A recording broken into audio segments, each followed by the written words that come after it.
नमस्कार, आप देख रहे हैं पीसीसी न्यूज। मैं हूं रमा धीमान। आइए बुलेटिन की शुरुआत करें, लेकिन उससे पहले हेडलाइंस।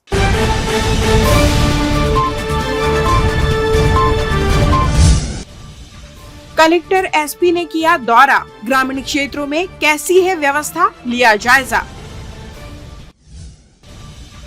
सहकर्मी से विवाद करने वाला आरक्षक सस्पेंड, एसपी ने की कार्रवाई। एसीबी ने डीईओ के खिलाफ दर्ज की एफआईआर, अनुपातहीन संपत्ति का मामला। और मौसम विभाग ने जारी किया अलर्ट, कई क्षेत्रों में भारी बारिश की आशंका। हेडलाइंस के बाद खबरें विस्तार से। कलेक्टर अवनीश शरण और पुलिस अधीक्षक रजनीश सिंह ने शासकीय योजनाओं का मैदानी स्तर पर क्रियान्वयन देखने के लिए कोटा ब्लॉक के कई गांवों का सघन दौरा किया। उन्होंने इस दौरान शासकीय योजनाओं का मौके पर क्रियान्वयन देखा। कलेक्टर ने बिलगेना अस्पताल के डॉक्टर स्पर्श गुप्ता के विरुद्ध कार्रवाई का प्रस्ताव शासन को भेजने के निर्देश दिए। डॉक्टर गुप्ता बिना किसी सूचना के विगत 1 वर्ष से नदारद हैं। कलेक्टर एसपी ने कोटा ब्लॉक के बेलगेना, कोंचरा, केंदा आदि गांवों का दौरा कर शासकीय योजनाओं का जायजा लिया। एसडीएम युगल किशोर उर्वशा सहित विभागीय अधिकारी के साथ थे। कलेक्टर श्री शरण ने बेलगेना से दौरे की शुरुआत की। उन्होंने बेलगेना पीएचसी का बारीकी से जायजा लिया। पंजीयन एवं औषधि कक्ष, ओपीडी, महिला वार्ड, पुरुष वार्ड सहित पूरे अस्पताल का मुआयना किया। स्वास्थ्य विभाग के मैदानी कर्मचारियों से मलेरिया के हालात की जानकारी ली। कलेक्टर ने इसके बाद तहसील कार्यालय का निरीक्षण किया। तहसीलदार को नई बिल्डिंग में शिफ्ट होने के निर्देश दिए। तहसील कार्यालय में राजस्व अभिलेखों एवं दस्तावेजों का अवलोकन करते हुए अविवादित नामांतरण, बंटवारा, सीमांकन, भू अर्जन के लंबित और निराकृत प्रकरणों की जानकारी ली और लंबित प्रकरणों को निर्धारित अवधि में निराकृत कर रिकॉर्ड दुरुस्त करने के निर्देश दिए। कलेक्टर और एसपी ने बेलगेना चौकी का भी निरीक्षण कर जरूरी निर्देश दिए। कलेक्टर ने इसके बाद कोंचरा गांव के प्राथमिक स्कूल का निरीक्षण किया। उन्होंने यहाँ बच्चों के लिए तैयार किए गए मध्याह्न भोजन को चख कर गुणवत्ता परखी। पहली कक्षा और 5वीं कक्षा के बच्चों से पढ़ाई के संबंध में जानकारी ली। उन्होंने बच्चों को चॉकलेट बांटी। कलेक्टर ने इसके बाद केंदा प्राथमिक स्वास्थ्य केंद्र का निरीक्षण किया। उन्होंने अस्पताल का पूरा जायजा लिया। अस्पताल में मौजूद कर्मचारियों की जानकारी ली। बताया गया कि अस्पताल में लैब टेक्नीशियन नहीं है। कलेक्टर ने जिला मलेरिया अधिकारी डॉक्टर अनिल श्रीवास्तव को कल ही लैब टेक्नीशियन उपलब्ध कराने कहा। मितानिनों से चर्चा कर मलेरिया के मरीजों की पड़ताल के लिए डोर टू डोर सर्विलेंस का काम नियमित रूप से करने कहा। यहाँ 108 और बाइक एम्बुलेंस की सर्विस लेन के निर्देश दिए। कलेक्टर ने केंदा में प्री मैट्रिक छात्रावास का भी जायजा लिया। बताया गया कि यहाँ 70 छात्र रहते हैं। उन्होंने किचन सहित पूरे छात्रावास को घूम घूम कर बारीकी से देखा। बच्चे मच्छरदानी लगाते हैं या नहीं, इसकी जानकारी ली। बच्चों को निर्धारित मेन्यू के अनुसार भोजन देने के भी निर्देश दिए। उप मुख्यमंत्री अरुण साव ने राजधानी रायपुर स्थित अपने शासकीय निवास में कृषि औजारों और गेड़ी की पूजा कर परंपरागत रूप से हरेली त्योहार मनाया। उन्होंने पूजा अर्चना कर अच्छी फसल और किसानों की खुशहाली व समृद्धि की कामना की। उन्होंने हरेली के मौके पर प्रदेशवासियों को बधाई और शुभकामनाएं भी दी। उप मुख्यमंत्री साव ने अपने निवास पर आयोजित हरेली कार्यक्रम में कलाकारों के साथ नृत्य किया। उन्होंने इस दौरान गेड़ी का भी आनंद लिया। श्री साव ने हरेली पर्व पर प्रदेश को हरा भरा बनाने और धरती माँ के श्रृंगार के लिए एक पेड़ माँ के नाम अभियान के तहत लोगों से अपनी माँ के सम्मान और स्मृति में पौधा लगाने की अपील की। उन्होंने कहा कि इससे पर्यावरण के संरक्षण संवर्धन के साथ ही धरती की सुंदरता भी बढ़ेगी। हरेली का पावन पर्व है। छत्तीसगढ़ 30 त्योहारों का प्रदेश है। छत्तीसगढ़ की संस्कृति, सभ्यता, परंपरा अद्वितीय है, अनुपम है और प्रकृति से स्पष्ट रूप से जुड़ा हुआ है। त्योहारों की शुरुआत हरेली के दिन से होती है। ये किसानों को समर्पित त्योहार है, हमारी संस्कृति और परंपरा का हिस्सा है। औजारों की पूजा, हल की पूजा, गौ माता की पूजा, और उसके बाद घर घर में नीम के पत्ते लगाना, ये ऐसी परंपराएं हैं जो वर्षों से चली आ रही है और आज हर घर, हर एक किसान इस त्योहार को मनाता है। मैं सभी छत्तीसगढ़ के भाइयों बहनों को हरेली त्योहार की बहुत बधाई और शुभकामनाएं देता हूं। हमारा किसान समृद्ध आगे बढ़े ताकि हम पूरे दुनिया के सामने ये कह सके छत्तीसगढ़िया सबले बढ़िया। दक्षिण पूर्व मध्य रेलवे रायपुर रेल मंडल में रेलवे बोर्ड से मेंबर इंफ्रा अनिल कुमार खंडेलवाल द्वारा रायपुर से नागपुर के इंफ्रास्ट्रक्चर कार्यों का निरीक्षण किया गया। दक्षिण पूर्व मध्य रेलवे रायपुर रेल मंडल में यात्री सुविधाओं के लिए चल रहे इंफ्रास्ट्रक्चर कार्यों, अमृत भारत स्टेशन योजना, रेलवे ट्रैक सहित अन्य रेल इंफ्रास्ट्रक्चर परियोजनाओं की प्रगति की समीक्षा की। रायपुर मंडल रेल प्रबंधक कार्यालय में मंडल रेल प्रबंधक के साथ रायपुर मंडल के वरिष्ठ अधिकारियों की बैठक ली। दुर्ग स्टेशन पर कार्यरत रेलवे कर्मियों से मुलाकात कर उनकी वर्किंग प्रणाली को जाना एवं उनको दी जा रही सुविधाओं के बारे में विस्तृत चर्चा की। रेलवे ट्रैकमैन की गैंग से रेल सुरक्षा संबंधित चर्चा की। रेलवे अधिकारियों से मेंबर इंफ्रा ने रेल साधन संसाधनों का उचित प्रयोग एवं टीम वर्क पर जोर दिया। इस अवसर पर मंडल रेल प्रबंधक संजीव कुमार, अपर मंडल रेल प्रबंधक इंफ्रा एवं मुख्य परियोजना प्रबंधक गति शक्ति आशीष मिश्रा, अपर मंडल रेल प्रबंधक परिचालन बजरंग अग्रवाल, बिलासपुर मुख्यालय के संबंधित अनेक अधिकारी एवं रायपुर रेल मंडल के अधिकारी उपस्थित रहे। बीच सड़क सहकर्मी पुलिस जवान से विवाद करने वाला आरक्षक सस्पेंड कर दिया गया है। मामले में एसपी ने जानकारी मिलते ही यह कार्रवाई की है। मिली जानकारी के अनुसार पुलिस लाइन में पदस्थ आरक्षक विष्णु चंद्रा द्वारा सहकर्मी से विवाद करने का वीडियो वायरल होने पर पुलिस अधीक्षक बिलासपुर रजनेश सिंह के द्वारा रक्षित निरीक्षक को जांच करने आदेशित किया गया। प्रारंभिक जांच में सामने आया कि यह आरक्षक पूर्व में अपने सहकर्मी से विवाद करने का आदी है। कुछ दिन पूर्व मुलजिम पेशी के दौरान प्रधान आरक्षक से विवाद की शिकायत मिलने पर पुलिस अधीक्षक बिलासपुर रजनेश सिंह के द्वारा निंदा की सजा और चेतावनी दी गई थी। 1 अगस्त को मुलजिम पेशी के दौरान लापरवाही करने पर एक अन्य आरक्षक के द्वारा उसे टोका गया था। वह इसकी जानकारी रक्षित निरीक्षक को दी गई थी, जिससे उसे वापस भेजकर दूसरे आरक्षक की ड्यूटी लगाई गई थी। आरक्षक विष्णु चंद्रा को समझाइश देकर स्पष्टीकरण लिया गया तथा कर्तव्य से अनुपस्थिति भी दर्ज की गई थी। 2 अगस्त को पुनः अन्य स्टाफ मुलजिम लेने के लिए लाइन से जेल हेतु रवाना हुए। उस दौरान बीच रास्ते में आरक्षक विष्णु चंद्रा द्वारा उनसे विवाद किया गया, जिसे वहां उपस्थित स्टाफ द्वारा हटाया गया।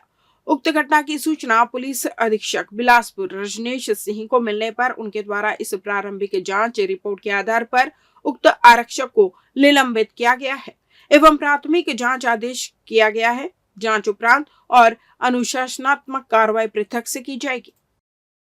लेते हैं छोटा सा ब्रेक। पिछले 17 वर्षों से रियल एस्टेट के क्षेत्र में दे रहे हैं अपनी सेवाएं और लगातार शहर की जनता को एक नई लिविंग लाइफस्टाइल। अपने कार्यों एवं सेवाओं के माध्यम से लाखों लोगों की उम्मीदों को दिया है आकार। इसलिए जिले में ही नहीं पूरे प्रदेश में इनकी पहचान है बरकरार। आपके सपनों के घर को हकीकत में बदल कर है दिखाना, इसलिए आपके लिए लेकर आए हैं भाटी आशियाना।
के बाद आपका स्वागत है। बढ़ते हैं अगली खबर की ओर।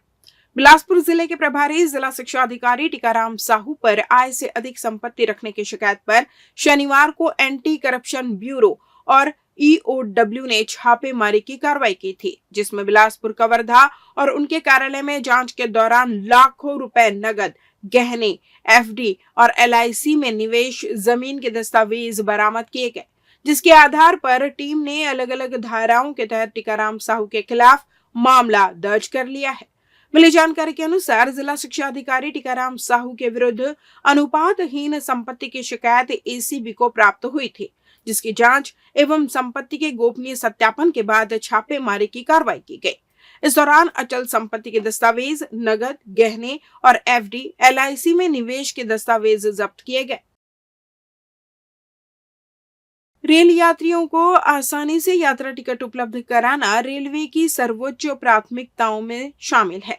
इस दिशा में रेलवे द्वारा डिजिटल तकनीकों के समावेश के साथ नित नए उपाय किए जा रहे हैं, जिनमें आरक्षित टिकटों की बुकिंग के लिए मोबाइल टिकटिंग प्रणाली एवं अनारक्षित टिकटों की खरीदी के लिए UTS ऑन मोबाइल ऐप को अच्छा प्रतिसाद मिल रहा है। रेल यात्रियों को आसानी से यात्रा टिकट उपलब्ध कराने के लिए दी जा रही इन सुविधाओं की कड़ी को आगे बढ़ाते हुए दक्षिण पूर्व मध्य रेलवे में आरक्षित और अनारक्षित टिकट काउंटर में QR कोड डिवाइस के माध्यम से ऑनलाइन डिजिटल भुगतान सुविधा की पहल की गई है। इसके तहत आरक्षित एवं अनारक्षित टिकट काउंटर से यात्रा टिकट खरीदने वाले यात्रियों को कम समय में आसानी से यात्रा टिकट उपलब्ध कराने एवं चिल्लर की समस्या से निजात दिलाने तथा डिजिटल भुगतान की सुविधा को और बढ़ावा देने के उद्देश्य से दक्षिण पूर्व मध्य रेलवे में 500 QR कोड डिवाइस उपलब्ध कराए गए हैं। इस प्रकार से QR code device Bilaspur rail मंडल के अंतर्गत 205 टिकट काउंटर, रायपुर रेल मंडल के अंतर्गत 95 टिकट काउंटर तथा नागपुर रेल मंडल के अंतर्गत 200 टिकट काउंटर में लगाए जाएंगे। दक्षिण पूर्व मध्य रेलवे के इन सभी आरक्षित और अनारक्षित टिकट काउंटर में सितंबर 2024 तक ये सभी QR कोड डिवाइस लगा दिए जाएंगे और यात्रियों को इस सुविधा का लाभ मिलने लगेगा।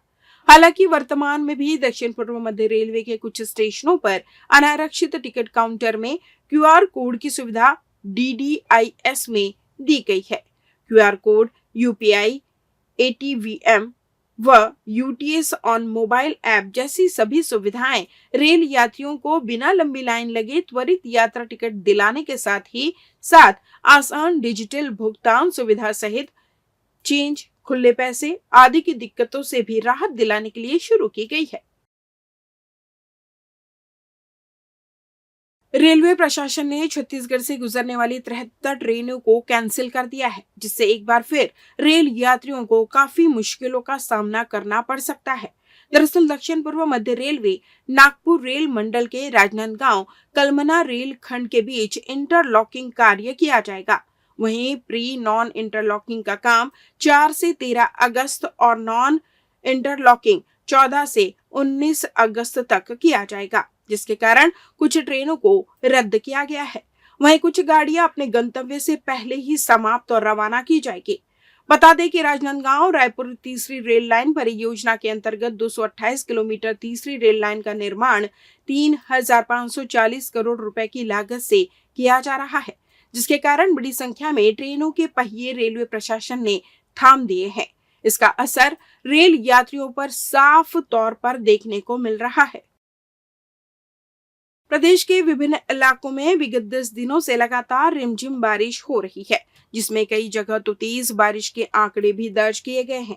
लगातार हो रही इस बारिश से जहां एक और मौसम में शीतलता आ गई है, तो वहीं कई क्षेत्रों में जल भराव की समस्या भी बन रही है। इसी बीच मौसम विभाग द्वारा प्रदेश के विभिन्न क्षेत्रों के लिए रेड, ऑरेंज और येलो अलर्ट जारी किया गया है, जिसमें अगले 24 घंटे के दौरान कोरिया, मनेंद्रगढ़, चिरमिरी, भरतपुर जिलों में 1-2 स्थानों पर अति भारी बारिश के तहत रेड अलर्ट किया गया है। वहीं जशपुर, सूरजपुर, बलरामपुर, गौरेला, पेंड्रा, मरवाही और कोरबा जिलों में 1-2 स्थानों पर भारी बारिश के कारण ऑरेंज अलर्ट किया गया है। इसके अलावा सरगुजा, बिलासपुर, रायगढ़, सारणगढ़, बिलाईगढ़, सक्ती, मुंगेली, जांजगीर, रायपुर, बलौदाबाजार, महासमुंद, दुर्ग, कबीरधाम, खैरागढ़, छुई खदान राजनांदगांव में येलो अलर्ट जारी किया गया है। इस बुलेटिन में बस इतना ही। अगले बुलेटिन में आपसे की फिर मुलाकात, तब तक मुझे दीजिए विदा। नमस्कार।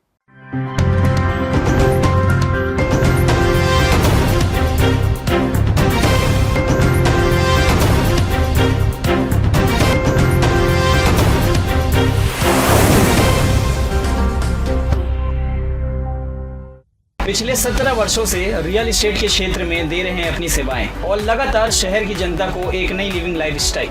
अपने कार्यों एवं सेवाओं के माध्यम से लाखों लोगों की उम्मीदों को दिया है आकार। इसलिए जिले में ही नहीं, पूरे प्रदेश में इनकी पहचान है बरकरार। आपके सपनों के घर को हकीकत में बदल कर है दिखाना, इसलिए आपके लिए लेकर आए हैं भाटी आशिया।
सोनी स्पोर्ट्स नेटवर्क पर देखिए श्रीलंका वर्सेस इंडिया। इस राइवलरी ने हर जनरेशन को सेलिब्रेशन का रीजन दिया। स्माइलिंग असैसिन, मास्टर ब्लास्टर या फिर चेज मास्टर, हर लेजेंड को विटनेस करने का रीजन। अब देखना ये कि ये जनरेशन सेलिब्रेशन का कौन सा रीजन देगी। श्रीलंका वर्सेस इंडिया 27 जुलाई से शाम 6 बजे लाइव, सिर्फ सोनी स्पोर्ट्स नेटवर्क पर।